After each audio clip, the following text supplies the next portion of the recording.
Bismillahirrahmanirrahim. Assalamualaikum warahmatullahi wabarakatuh. Alhamdulillahirabbil alamin wa bihi nasta'inu ala umurid dunya waddin.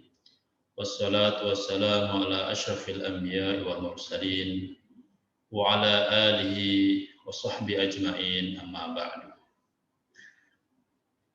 Puji dan syukur senantiasa marilah kita panjatkan kehadirat Allah Subhanahu wa taala yang senantiasa melimpahkan rahmat dan nikmat-Nya kepada kita, terutama nikmat iman dan Islam dan nikmat kesehatan. Selanjutnya salawat beserta salam tak lupa kita sanjungkan kepada junjungan agung kita Nabi besar Muhammad sallallahu alaihi wasallam. Mudah-mudahan dengan senantiasa kita bersalawat kepadanya, kita akan mendapatkan syafaatnya dari kiamat nanti. Amin. Allahumma amin.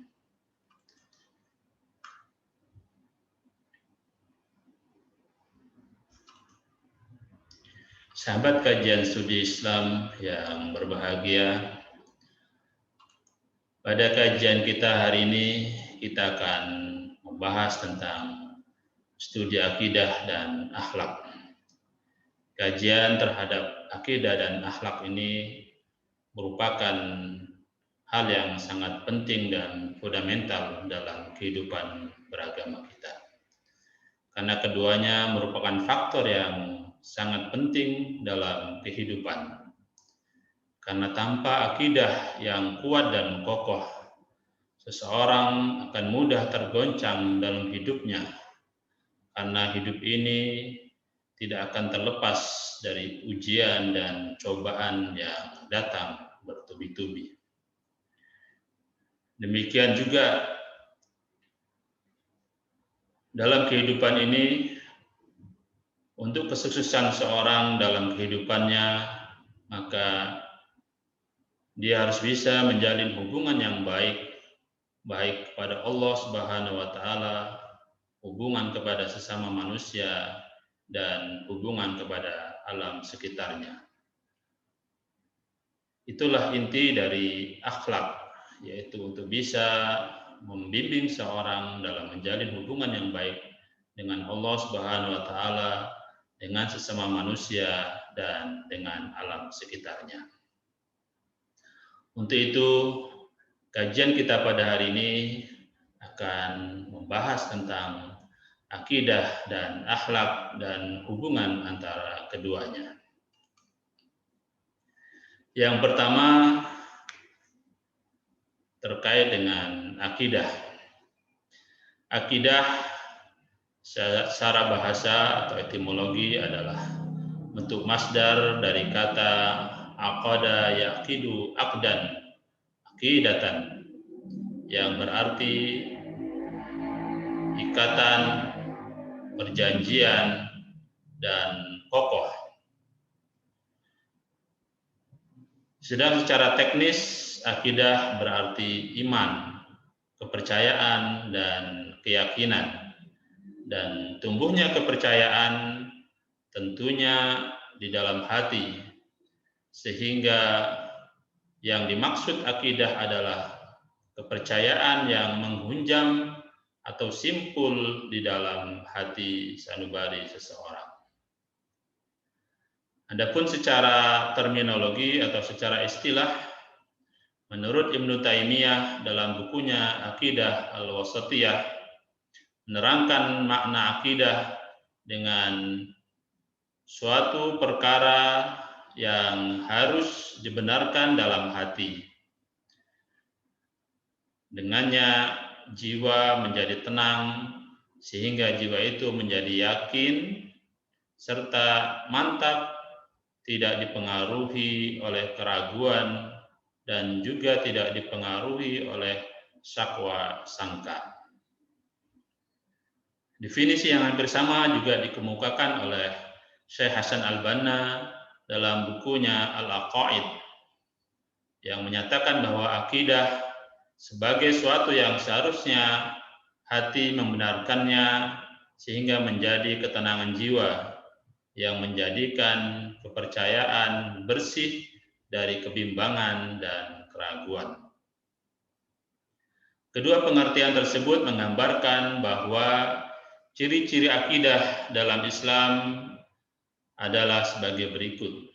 Yang pertama, akidah didasarkan pada keyakinan hati, tidak menuntut yang serba rasional, sebab ada masalah tertentu yang tidak rasional dalam akidah.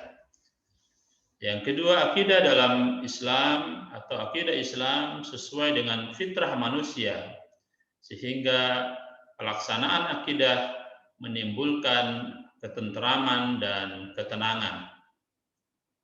Yang ketiga, akidah Islam diasumsikan sebagai perjanjian yang kokoh, maka dalam pelaksanaan akidah harus penuh keyakinan tanpa disertai kebimbangan dan keraguan.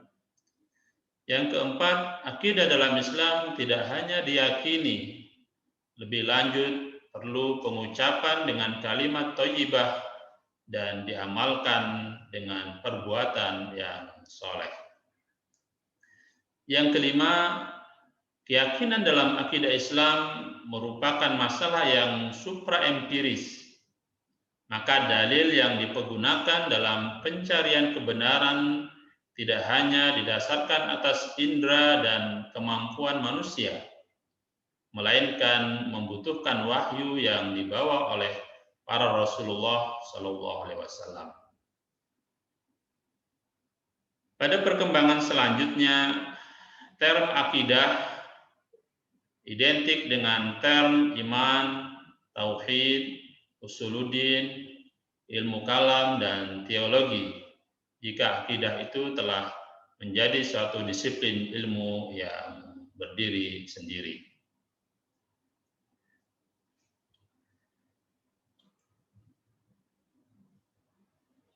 Selanjutnya,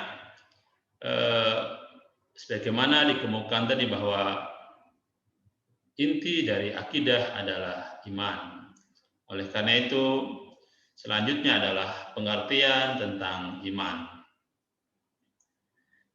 Kata iman atau percaya merupakan seakar kata dengan amanah, yang berarti terpercaya, yang merupakan lawan dari khianat. Dan yang kedua dari kata aman, atau dalam keadaan aman. Secara etimologi, akidah atau iman merupakan at-tasdiq, yaitu pembenaran di dalam hati. Orang yang beriman adalah orang yang benar dalam memegang dan melaksanakan amanah, sehingga hatinya merasa aman. Pengkhianatan terhadap amanat menjadikan kegelisahan, kecemasan, dan ketakutan. Inti amanat manusia sebagaimana yang dilukiskan dalam Al-Quran surat Al-A'raf ayat 172, yang artinya, dan ingatlah ketika Tuhanmu mengeluarkan keturunan anak-anak Adam dari sulbi mereka, dan Allah mengambil kesaksian terhadap jiwa mereka seraya berfirman, Alastu birabbikum, bukankah aku ini Tuhanmu? Maka mereka menjawab, qalu bala syahidna. Mereka menjawab, tentu engkau Tuhan kami menjadi saksi. Ayat ini membuktikan atau menunjukkan bahwa adanya perjanjian manusia dengan Allah Subhanahu wa taala di alam arwah dulu.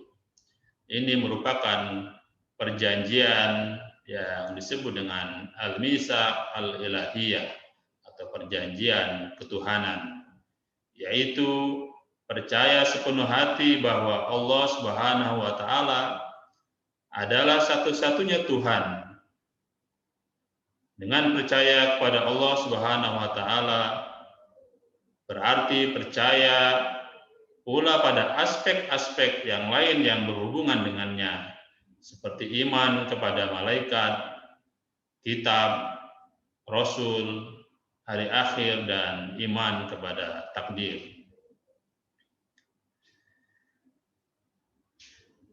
Dalam hal ini, iman merupakan lawan dari ragu-ragu atau raib. Artinya orang yang beriman sekalipun tanpa memiliki bukti empiris maupun nalar rasional tetap mempercayai akan kebenaran sesuatu tanpa sedikit pun keraguan. Keraguan terhadap hasil pemikiran manusia dapat dibenarkan sebab apa yang dihasilkannya bersifat nisbi dan temporer. Namun, keraguan terhadap zat yang maha mutlak merupakan suatu kekonyolan, bahkan menjadi sumber penyakit jiwa. Hidup tanpa iman, maka usia manusia habis untuk mencari sesuatu tanpa bisa berbuat dan menemukan hasilnya, karena belum menemukan kebenaran. Disinilah arti pentingnya sebuah wahyu Tuhan yang dibawa seorang rasul untuk memberitahukan sesuatu yang fundamental dalam kehidupan manusia. Pengertian iman kemudian disederhanakan menurut domain-domainnya. Hal ini terkait dengan pengertian iman secara terminologi yang terdiri dari aspek tasdik, qaul, dan amal. Ketiga domain tersebut dapat ditemukan penjelasannya sebagai berikut. Yang pertama terkait domain tasdik atau pembenaran. Ini merupakan domain afektif atau al-majal al-infiali. Jadi iman adalah pembenaran atau tasdik dalam qalbu. Pembenaran iman hanya dapat dilakukan oleh struktur kalbu, sebab kalbu merupakan struktur nafsani yang mampu menerima doktrin keimanan yang meta-empiris atau ghaib, informasi wahyu yang merupakan sam'iyah dan supra-rasional. Struktur akal hanya mampu menerima doktrin keimanan yang rasional, tapi tidak mampu menerima doktrin yang supra-rasional. Secara akliyah, banyak individu yang percaya dan sadar akan keberadaan dan kebenaran Tuhan, tapi tidak mampu berbuat, misalnya dalam hal beribadah dengan beribadah lebih banyak. Adapun domain yang kedua adalah aspek qaul yang merupakan domain kognitif atau al-majal al-ma'rifi. Dengan demikian, iman adalah pengucapan atau qaul dengan lisan. Kata kunci domain kognitif adalah pengucapan kalimat syahadatain, yaitu asyhadu alla ilaha illallah wa asyhadu anna muhammadar rasulullah, yang artinya aku bersaksi tiada Tuhan selain Allah dan aku bersaksi bahwa Muhammad adalah utusan Allah.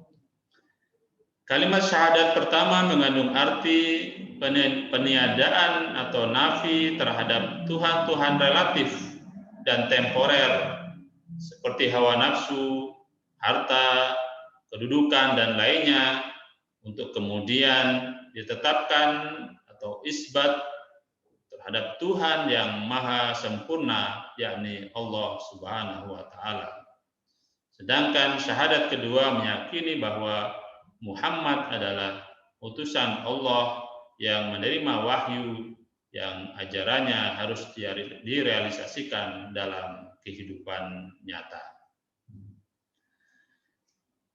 Selanjutnya domain yang ketiga adalah domain psikomotor atau psikomotorik, atau dengan istilah lain al-majal an-nafsi al-haraki, yaitu iman adalah pengamalan atau amal dengan anggota tubuh. Dalam hal ini amal merupakan buah atau bukti keimanan seseorang. Pengamalan ajaran Islam atau pengamalan ajaran iman harus utuh dan memasuki semua dimensi kehidupan. Inilah yang disebut dengan tauhid. Betapa berat atau betapapun berat, tetapi jika pengamalan itu merupakan konsekuensi dari ajaran iman, maka harus tetap dilaksanakan. Seperti jihad, berkurban, membayar zakat, menunaikan haji, dan sebagainya. Demikian pula tidak sempurna iman seseorang jika hanya beriman kepada bidang ideologi atau kepercayaan saja, tetapi bidang-bidang ekonomi, politik, pengetahuan, sosial kemasyarakatan, budaya, dan seni diabaikan. Pada aspek ini, iman seseorang dapat yankus wa yazid atau berkurang dan bertambah. Maka bertambahnya iman disebabkan oleh peningkatan amal-amal yang dia lakukan, dan berkurangnya iman disebabkan oleh penurunan amal kebaikan. Semakin banyak melakukan amal kebajikan, maka akan semakin meningkat dan bertambah keimanan seseorang. Sebaliknya, dengan meninggalkan amal kebajikan dan justru melakukan amal kejahatan atau kemaksiatan, maka mengakibatkan imannya akan berkurang dan turun.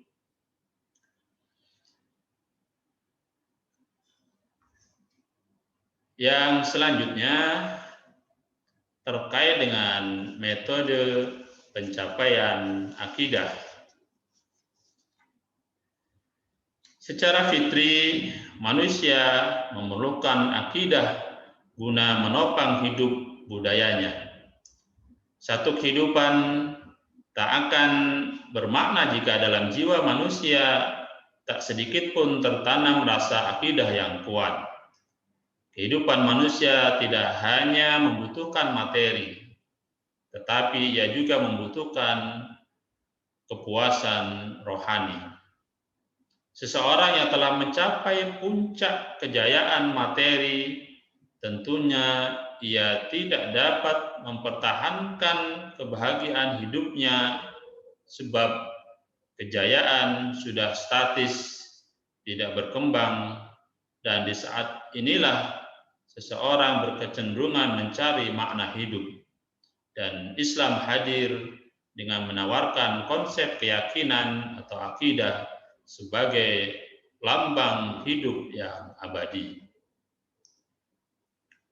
Untuk mencapai akidah Islam, maka dibutuhkan metode pencapaian yang khusus. Mengingat akidah Islam tidak hanya dapat dimengerti dengan pendekatan empiris, tetapi juga menggunakan pendekatan supra-empiris. Karena itu, metode pencapaian akidah dapat dilakukan dengan beberapa cara berikut. Yang pertama adalah melalui doktrin yang bersumber dari wahyu ilahi yang disampaikan melalui Rasul-Nya, dan pesan Tuhan tersebut telah diabadikan dalam satu kitab Al-Quran yang secara operasional dijelaskan melalui sabda nabinya atau melalui hadis-hadis Rasul. Dengan metode ini, maka akidah Islam mampu mencapai kepercayaan yang bersifat sam'iyat, yaitu kejadian-kejadian tertentu yang harus diyakini kebenarannya yang hanya didapat dari sumber wahyu ilahi. Misalnya hari kiamat, surga, neraka, hisab, malaikat, dan sebagainya. Bagi orang yang tidak percaya, memandang metode ini dinyatakan tidak signifikan dan tidak kognitif dengan alasan tidak dapat diverifikasi dan tidak empiris. Untuk itu, metode ini harus didasarkan atas kepercayaan atau iman yang apabila akal manusia tidak mampu mengungkapkan sesuatu, maka tidak perlu dibahas dan diperdebatkan secara lebih mendalam. Yang kedua, melalui hikmah atau filosofis, di mana Tuhan mengarahkan kebijaksanaan dan kecerdasan berpikir kepada manusia untuk mengenal adanya Tuhan dengan cara memperhatikan fenomena yang diambil sebagai bukti-bukti adanya Tuhan melalui perenungan atau kontemplasi yang mendalam. Kemudian metode yang ketiga adalah melalui metode ilmiah, yaitu dengan memperhatikan fenomena alam sebagai bukti adanya Allah Subhanahu wa taala. Misalnya melalui kosmologi atau memperhatikan fenomena alam makro seperti yang disyaratkan di dalam Al-Qur'an, surat Al-Baqarah 164, surat Yunus ayat 34 dan seterusnya. Kemudian astronomi, yaitu memperhatikan fenomena bintang-bintang yang ada di langit sebagai bukti penciptaan Allah Subhanahu wa taala. Kemudian antropologi, yaitu manusia sebagai makhluk individu.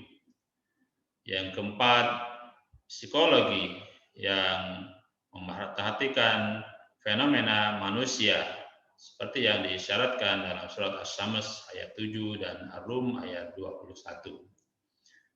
Yang kelima, zoologi, yaitu memperhatikan fenomena yang ada pada hewan seperti yang disyaratkan dalam Al-Qur'an surat Al-Jasiyah ayat 4, Asy-Syura ayat 29.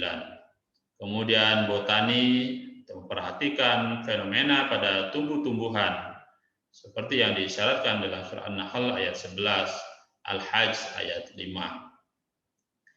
Yang selanjutnya geografi, yaitu memperhatikan fenomena pada bumi, dan geologi, yaitu memperhatikan fenomena pada tanah seperti yang disyaratkan dalam Al-Qur'an surat Al-Ghasyiyah ayat 20 dan Al-Hijr ayat 10. Yang selanjutnya meteorologi atau memperhatikan fenomena pada cuaca seperti yang disyaratkan dalam surat Ar-Rum ayat 46. Kemudian oceografi atau memperhatikan fenomena pada alat dan ilmu perkapalan seperti yang disyaratkan dalam Quran surat An-Nahl ayat 14 dan Fatir ayat 12.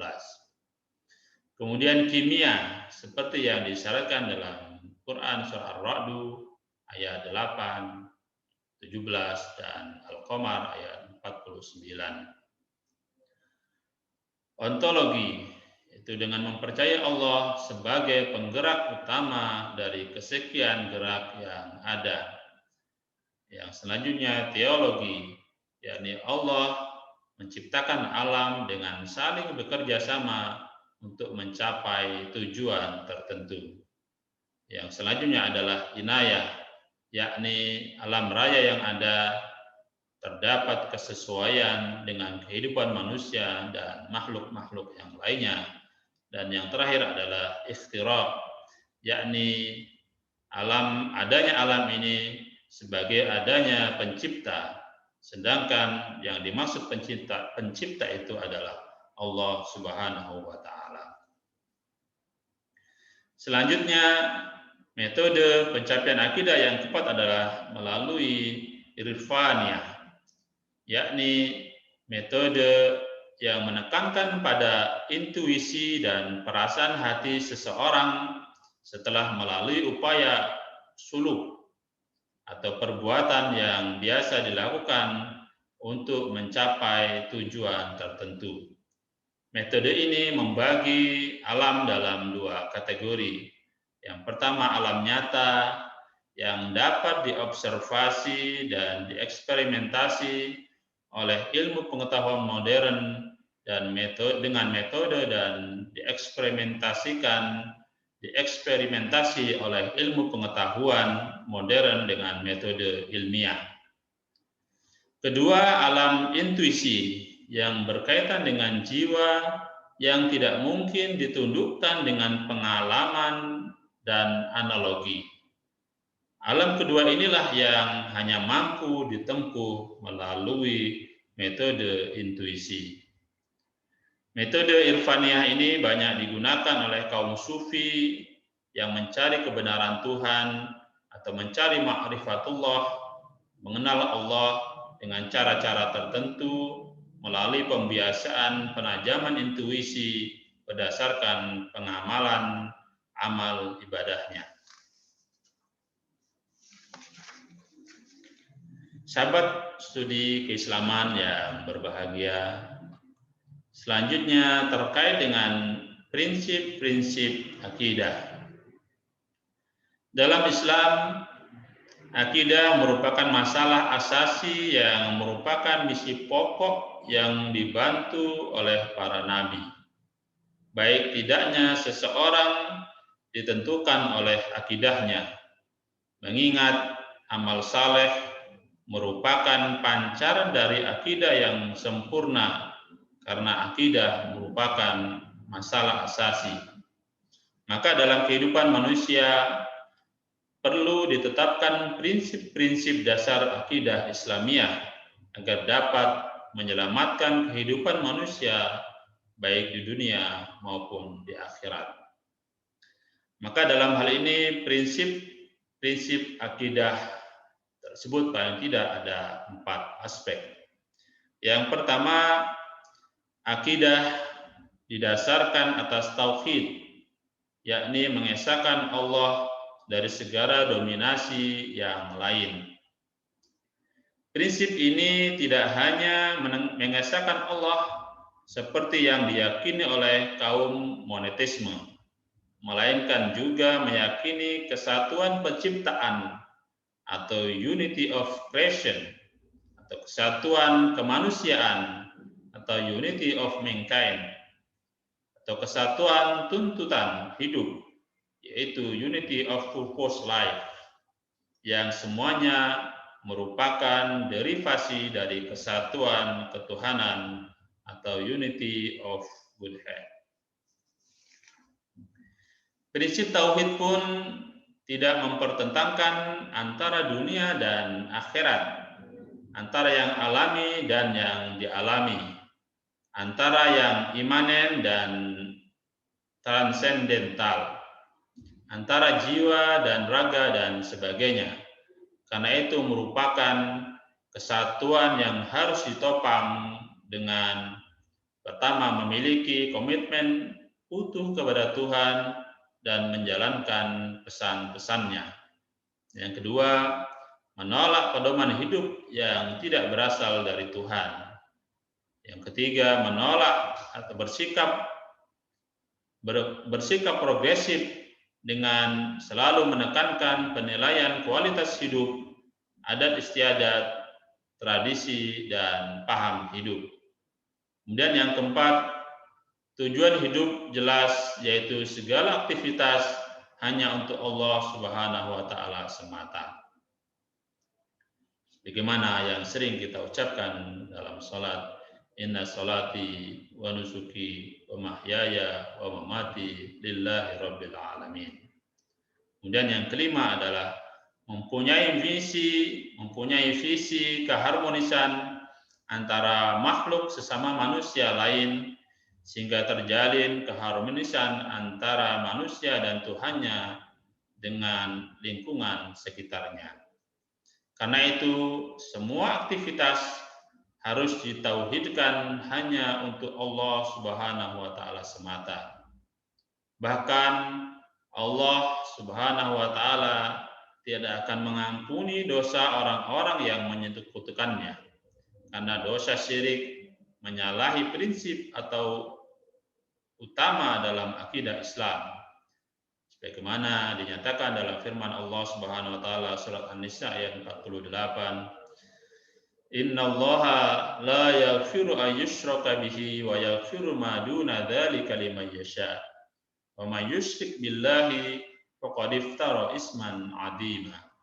Yang artinya sesungguhnya Allah tidak akan mengampuni dosa syirik dan Dia mengampuni segala dosa yang lain dari syirik itu bagi siapa yang dikehendakinya. Maka barang siapa yang mempersekutukan Allah, maka sungguh dia telah berbuat dosa yang besar. Kemudian prinsip yang kedua adalah akidah harus dipelajari terus-menerus dan diamalkan sampai akhir hayat. Kemudian selanjutnya diturunkan atau diajarkan kepada yang lain. Sumber akidah adalah Allah Subhanahu wa taala, zat yang maha benar. Oleh karena itu, cara mempelajari akidah harus melalui wahyunya. Bukan hanya sekedar bertaklid atau mengikuti tanpa suatu argumen kepada orang lain. Dalam hal ini Ibnu Taimiyah menyatakan bahwa akidah atau i'tiqad itu bukanlah diambil daripadanya, bukan pula diambil dari orang-orang yang lebih besar darinya, akan tetapi diambil langsung dari Allah Subhanahu wa taala yang maha luhur dan dari Rasulnya serta dari pendapat yang telah disepakati oleh umat terdahulu. Dalam hal ini Allah Subhanahu wa taala berfirman, "Wala taqfu ma laisa laka bi ilmun, inna sam'a wal basara wal fuada kullun ulaika kana anhu mas'ula." Yang artinya, dan janganlah kamu mengikuti apa yang kamu tidak mempunyai pengetahuan tentangnya. Sesungguhnya pendengaran, penglihatan, dan hati semuanya itu akan dimintai pertanggungjawabannya. Al-Quran Surat Al-Isra ayat 36. Sedangkan cara mengamalkan akidah yang baik adalah dengan mengikuti semua perintah dan menjauhi semua larangan Allah Subhanahu wa taala. Oleh karena itu, Ibnu Taimiyah menyatakan bahwa al-imanu yanqusu wa yazid. Mengurangnya akidah karena akidah itu tidak membawakan dampak aktivitas baik, dan bertambahnya akidah itu karena selalu diiringi dengan amal baik. Terkait ini Rasulullah SAW bersabda, "Laisal imanu bitamanni wala bitahalli, walakin huwa ma waqara fil qalbi wa sadaqahul amal." Iman atau akidah itu bukanlah angan-angan dan juga bukan perhiasan. Tetapi iman itu adalah sesuatu yang menetap dalam hati dan dibenarkan atau direalisasikan dengan amal perbuatan. Hadis riwayat Dailami. Selanjutnya, akidah itu dapat diturunkan kepada generasi berikutnya karena belum diturunkan, maka akidah itu makin lama makin menyempit pemeluknya. Dalam hal ini Rasulullah SAW bersabda, "Balighu anni walau ayat." Sampaikan dariku walaupun hanya sepatah atau satu ayat. Prinsip yang ketiga adalah skup atau pembahasan akidah tentang Tuhan dibatasi dengan larangan memperbincangkan atau memperdebatkan tentang eksistensi zat Tuhan. Sebab dalam satu hal ini manusia tidak akan mampu menguasainya. Sebagaimana yang disabdakan oleh Rasulullah, "Tafakkaru fi khalqillah wa la tafakkaru fi dzatillah, fa innakum lan taqduru qudrahu." Berpikirlah kamu tentang makhluk Allah Subhanahu wa taala dan jangan memikirkan zat Allah, sebab kamu tidak akan mampu melakukannya.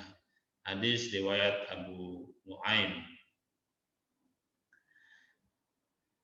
Dalam hal ini Descartes, seorang sarjana Prancis, menyatakan, sungguh aku telah merasakan kekurangan diriku, dan di saat itu aku pula merasakan bahwasanya ada zat yang sempurna, dan aku terpaksa meyakini bahwa perasaan ini timbul dalam diriku karena ditanamkan oleh zat yang sempurna yang memiliki segala kesempurnaan. Prinsip yang terakhir atau yang keempat adalah akal dipergunakan manusia untuk memperkuat akidah, bukan untuk mencari akidah. Karena akidah Islamiyah sudah jelas tertuang dalam Al-Quran dan As-Sunnah. Dalam pendekatan filsafat, sebagian filosof menggunakan teori keraguan dalam menemukan suatu kebenaran, dengan berpangkal dari keraguan sebagai jembatan perantara menuju sebuah kepastian. Dengan proses dari keraguan itu dijadikan sebagai objek analisis, lalu diadakan penyajian sehingga kebenaran dapat dibuktikan dengan dalil. Pendekatan ini tidak boleh dipergunakan dalam mencari akidah, sebab jika manusia tidak mampu menjangkaunya, berarti dia telah ilhad atau ateis, yakni meniadakan adanya Tuhan pencipta. Hal itu terjadi karena sarana dan kemampuan seseorang sangat terbatas sehingga sulit menjangkau zat yang serba sempurna. Sahabat kajian studi keislaman yang berbahagia, selanjutnya kita beralih kepada studi tentang akhlak. Yang pertama adalah terkait dengan pengertian dari akhlak itu sendiri.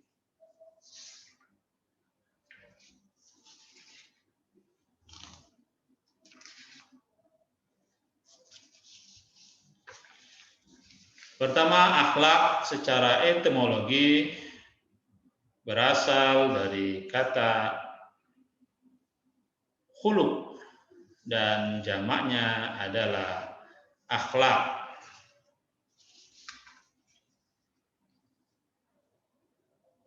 Yang berarti budi pekerti, etika, dan moral. Secara etimologis, akhlak berarti karakter, disposition, dan moral constitution. Selanjutnya secara terminologi atau istilah, atau masih terkait dengan secara etimologi ini, menurut Al-Ghazali berpendapat bahwa manusia memiliki citra lahiriah yang disebut dengan khalq atau khalqun, dan citra batiniah yang disebut dengan khuluq. Khalqun merupakan citra fisik manusia, sedangkan khuluq merupakan citra psikis manusia. Berdasarkan kategori ini, maka khuluq secara etimologi memiliki arti gambaran atau kondisi kejiwaan seseorang tanpa melibatkan unsur lahirnya. Term khuluq juga berhubungan erat dengan khaliq dan makhluk. Pengertian etimologi tersebut berimplikasi bahwa akhlak mempunyai kaitan dengan Tuhan pencipta yang menciptakan perangai manusia luar dan dalam, sehingga tuntutan akhlak harus sesuai dengan sang khaliq. Akhlak juga harus ada persesuaian dengan makhluk yang mengisyaratkan adanya sumber akhlak dari ketetapan manusia bersama atau berdasarkan huruf atau tradisi. Artinya dalam kehidupan manusia harus berakhlak yang mulia, baik menurut ukuran Allah maupun menurut ukuran manusia. Selanjutnya secara terminologi, pengertian akhlak menurut Al-Ghazali adalah suatu kondisi dalam jiwa yang suci, dan dari kondisi itulah tumbuh suatu aktivitas yang mudah dan gampang tanpa memerlukan pemikiran dan pertimbangan terlebih dahulu, atau dalam bahasa Arab disebut dengan hayatun nafsi rasikhah alladhi tasduru anal afal bisuhulatin min ghairi fikrin wa ruwiyatin.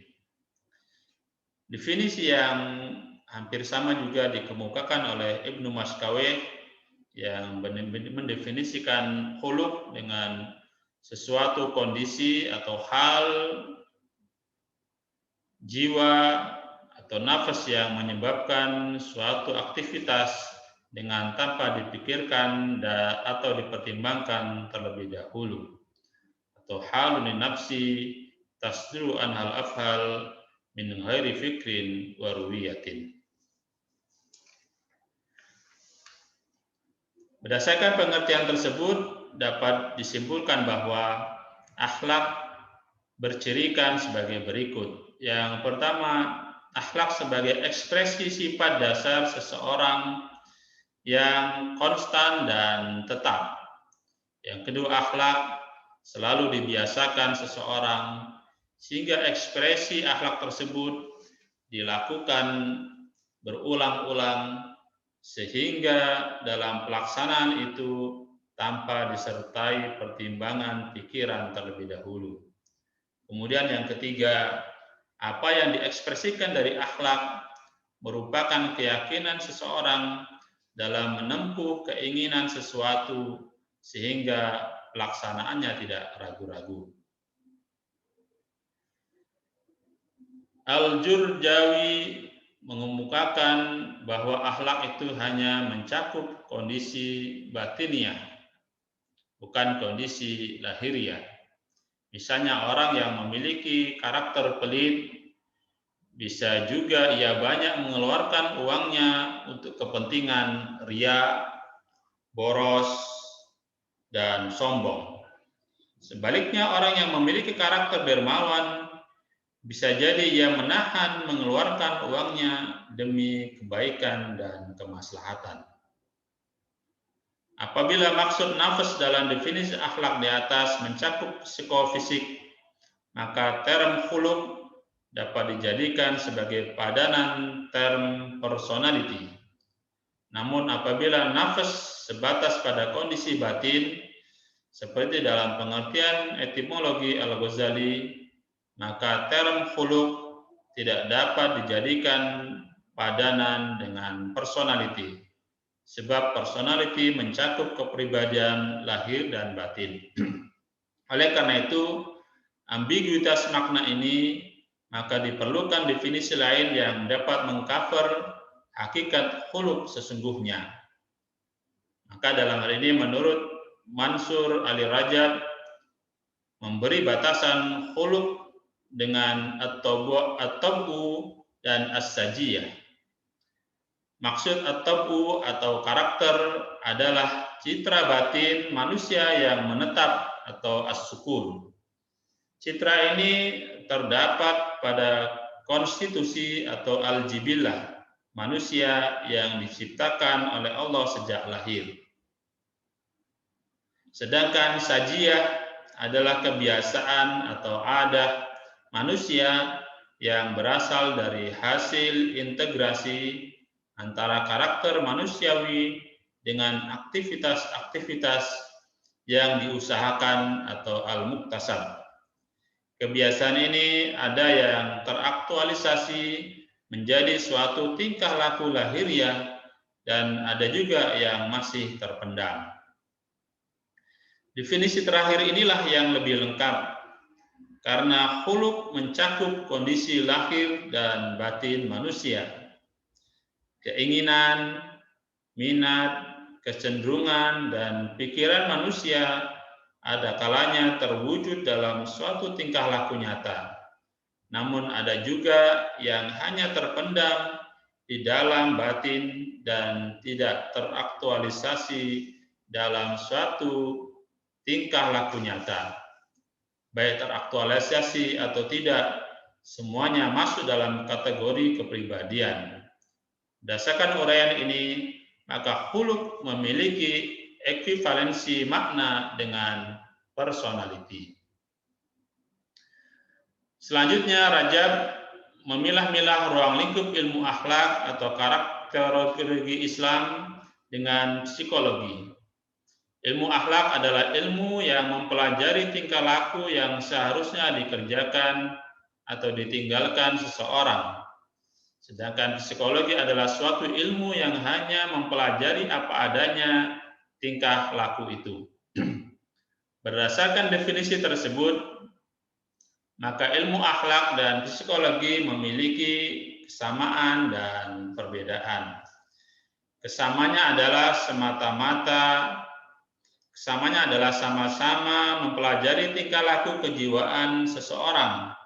Sedangkan perbedaannya adalah ilmu akhlak mempelajari tingkah laku yang dievaluasi baik buruknya, sehingga terdapat kategori adanya akhlak terpuji atau mahmudah dan akhlak yang tercela atau madmumah.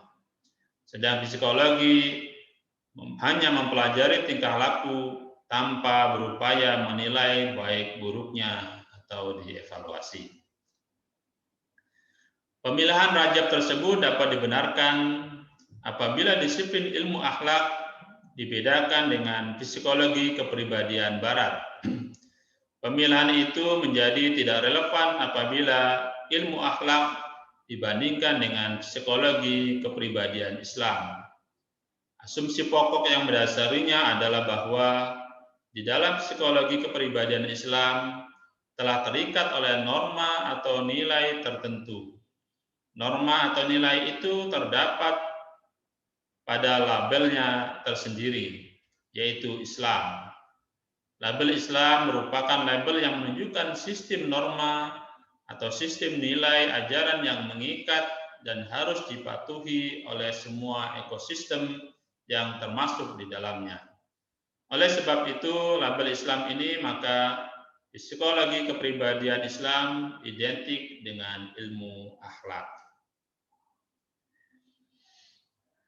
Sahabat studi keislaman yang budiman, term akhlak muncul bersama dengan munculnya Islam. Karena Nabi SAW diutus di dunia untuk menyempurnakan atau memperbaiki kepribadian umatnya. Sebagaimana hadis Rasul SAW yang berbunyi, "Bu'istu liutamima husnal akhlak." Dalam riwayat lain, "Innama bu'istu liutamima makarimal akhlak." Yang artinya bahwa aku diutus untuk menyempurnakan kepribadian atau akhlak yang baik. Hadis riwayat Malik.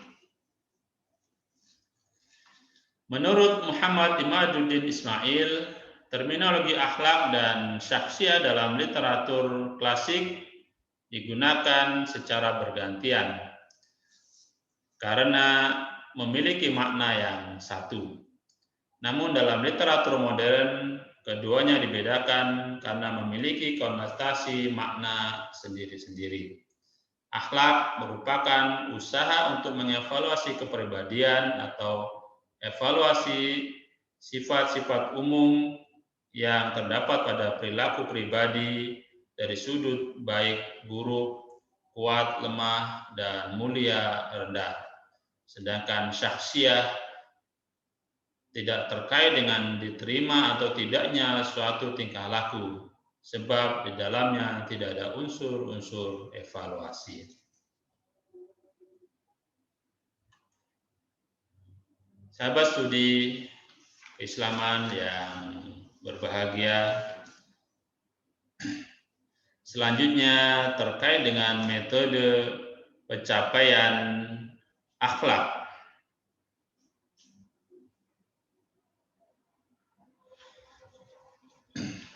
Secara fitri manusia memerlukan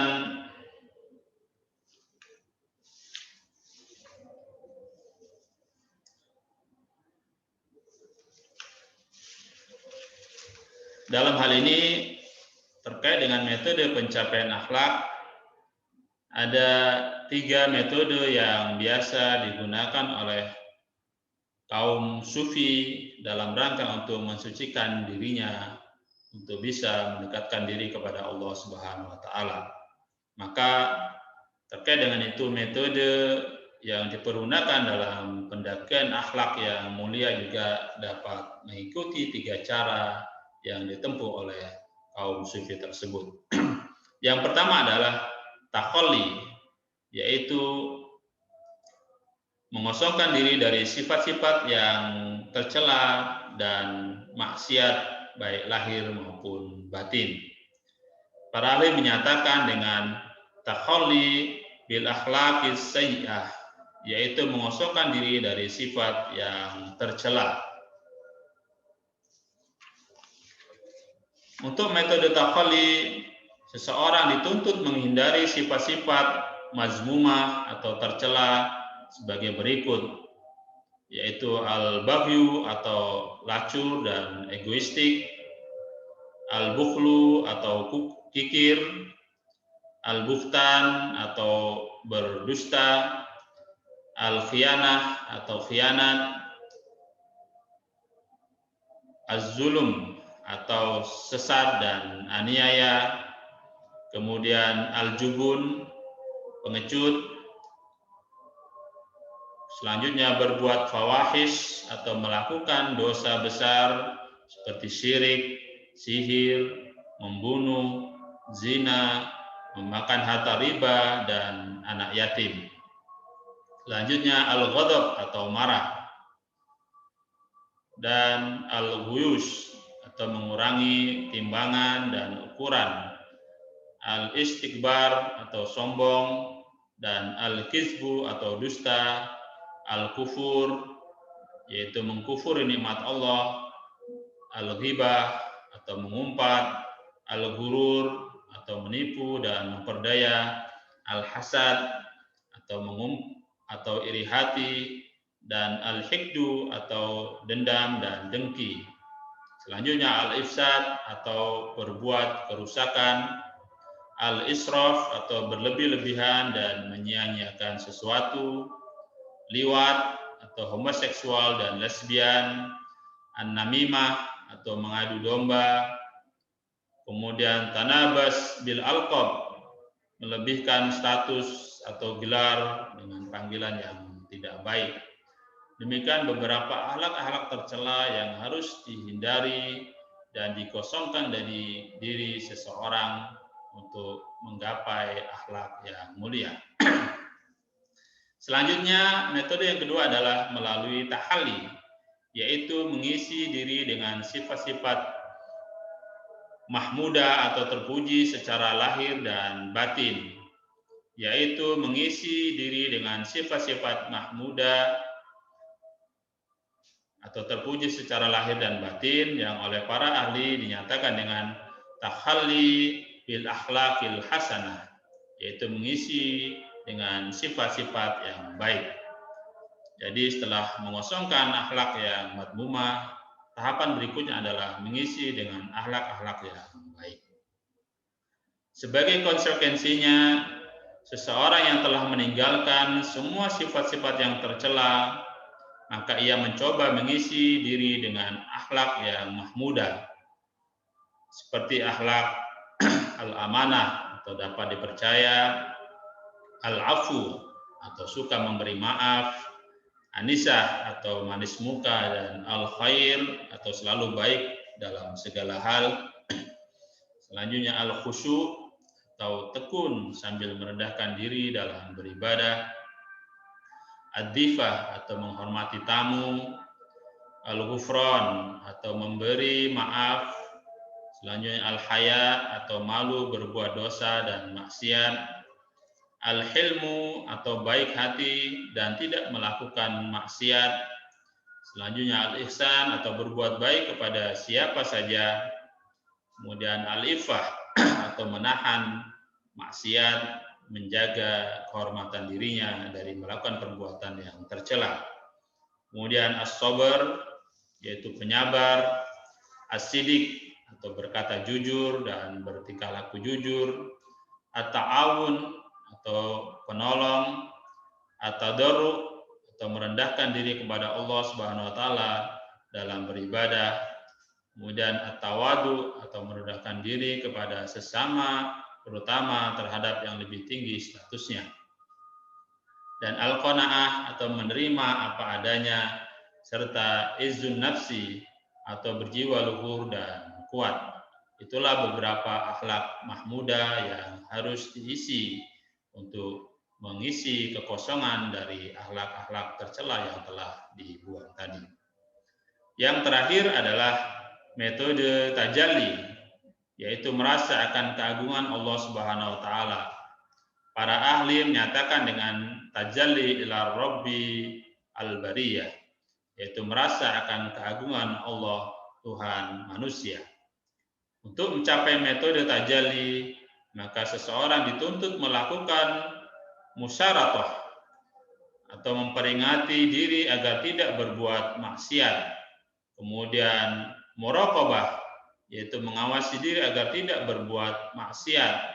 Selanjutnya muhasabah atau menghitung dan introspeksi diri atas amal yang dibuat. Kemudian mu'aqabah, yaitu menghukum diri jika melakukan kesalahan. Selanjutnya mujahadah, yaitu bersungguh-sungguh lahir dan batin dalam beribadah. Kemudian mu'atabah, yaitu menyesali diri atas perbuatan hina dan tidak beramal soleh, syariahnya atau ketentuan yang tidak serius.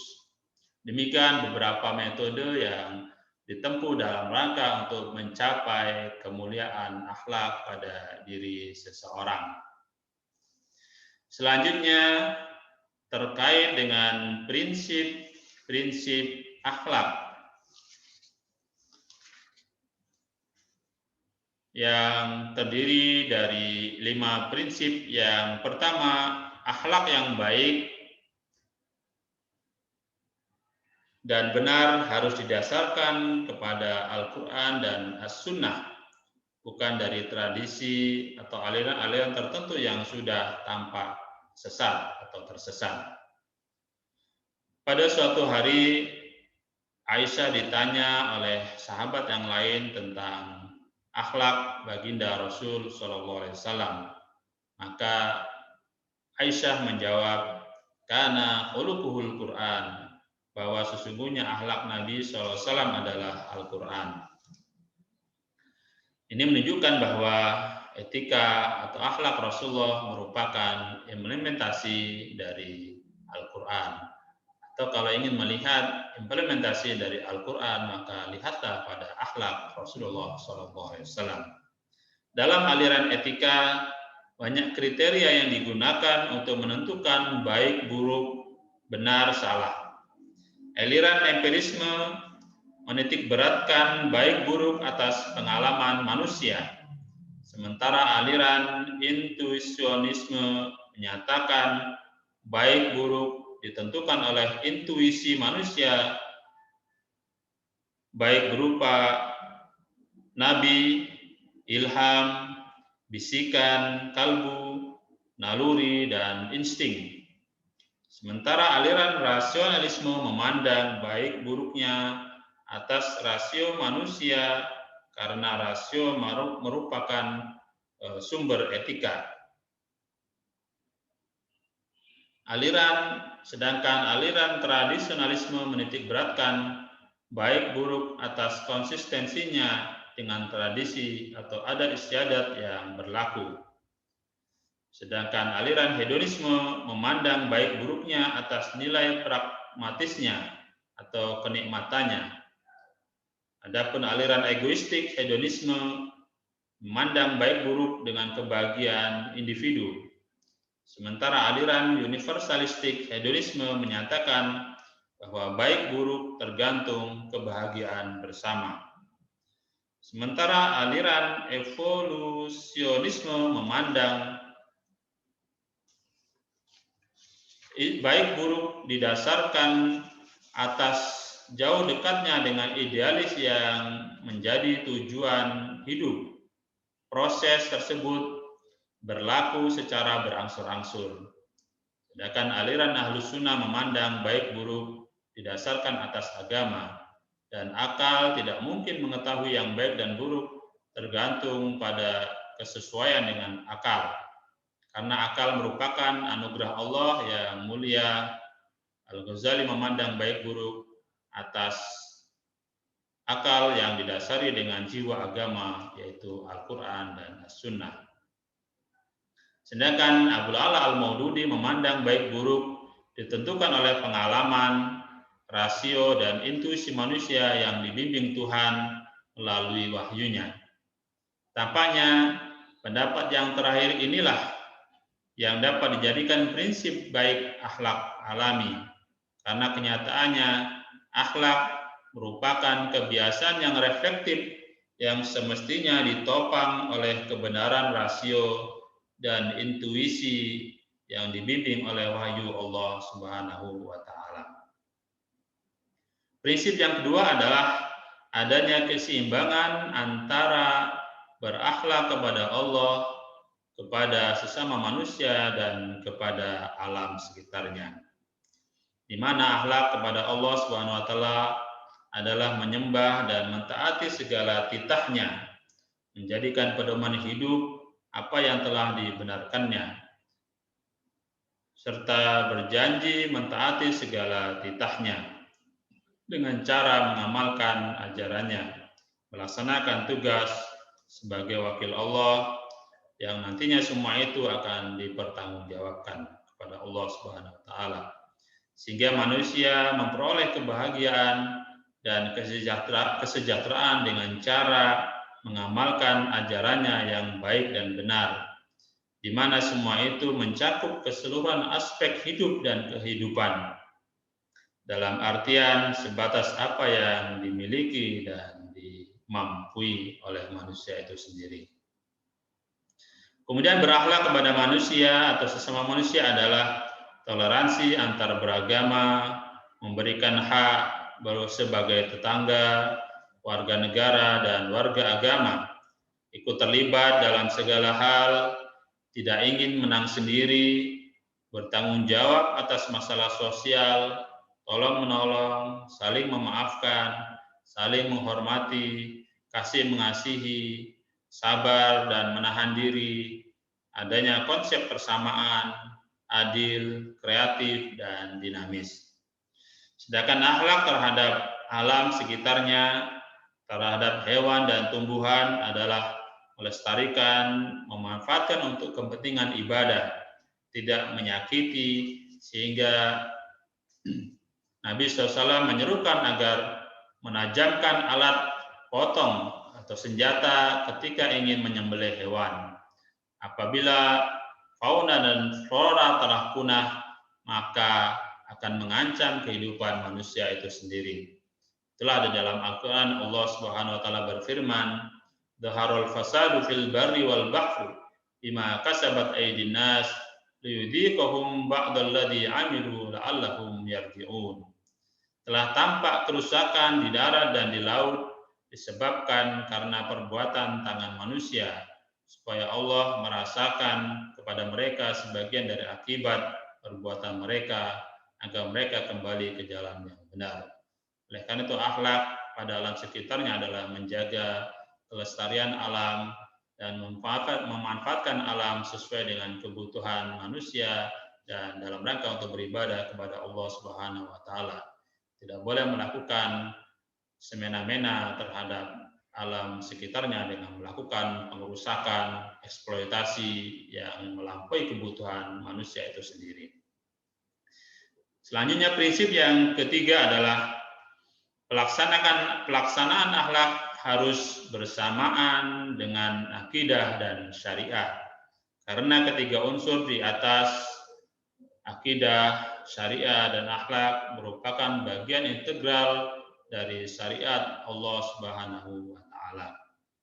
Yang keempat, akhlak dilakukan semata-mata karena Allah. Walaupun objek akhlak adalah pada makhluk, sedangkan akhlak kepada Allah harus lebih diutamakan daripada akhlak kepada makhluk. Prinsip yang terakhir adalah akhlak dilakukan menurut proporsinya. Misalnya, seorang anak harus lebih hormat kepada orang tuanya daripada kepada orang lain, dan seterusnya. Sahabat studi keislaman yang berbahagia, dari uraian-uraian di atas, maka dapat kita pahami bahwa antara akidah dan akhlak memiliki hubungan yang erat, di mana akidah yang kukuh kepada Allah Subhanahu wa taala sudah pasti akan menerbitkan akhlak yang baik dan mulia. Hal ini karena akhlak Islam adalah pancaran daripada kekuatan akidahnya. Sedangkan akidah berperanan sebagai lentera penggerak supaya manusia melakukan apa yang disukai dan diridhoi oleh Allah Subhanahu wa taala. Orang yang beriman dengan Allah dan hari akhirat tentunya akan dikesani dengan sifat-sifat Allah yang termahal dan tertinggi, yang akan mengesani pula berbagai perilaku atau perlakuan dan kegiatan hidup yang baik. Maka akhlaqu bi akhlaqillah, berakhlak dengan akhlak Allah dengan yang baik, ini merupakan implementasi dari akidah dan akhlak yang saling berhubungan. Maka sebagai penutup dari kajian kita dapat disimpulkan bahwa akidah sebagai sistem kepercayaan yang bermuatan elemen-elemen dasar keyakinan menggambarkan sumber dan hakikat keberadaan agama. Sedangkan akhlak sebagai sistem etika menggambarkan arah dan tujuan yang hendak dicapai agama. Akhlak dalam pandangan Islam harus berpijak pada keimanan. Dalam hal ini iman tidak cukup hanya disimpan dalam hati, namun harus dipraktekkan dalam kehidupan sehari-hari dalam bentuk akhlak yang baik dan mulia, atau akhlak yang terpuji. Selanjutnya, akidah erat hubungannya dengan akhlak, karena akhlak tersarikan dari akidah dan pancaran dirinya. Oleh karena itu, jika seorang berakidah dengan benar, maka akhlaknya pun akan benar, baik, dan lurus. Begitu pula sebaliknya, jika akidahnya salah, maka akhlaknya pun akan salah dan melenceng. Demikian sebagai kesimpulan kajian kita tentang studi akidah dan akhlak. Dan sebagai penutup, kita bacakan sebuah pantun, buah kurma di dalam peti enak dimakan sepanjang hari. Ilmu akidah wajib dipelajari bagi mengelak sesal selepas mati. Burung merpati, burung dara, kandangnya selalu dijaga. Akhlak mulia merupakan cara agar mudah masuk ke dalam surga. Demikian, subhanakallahumma wa bihamdika asyhadu an la ilaha illa anta astaghfiruka wa atubu ilaik. Lebih dan kurangnya mohon maaf. Mudah-mudahan ada manfaatnya. Billahi taufiq wal hidayah. Wassalamualaikum warahmatullahi wabarakatuh.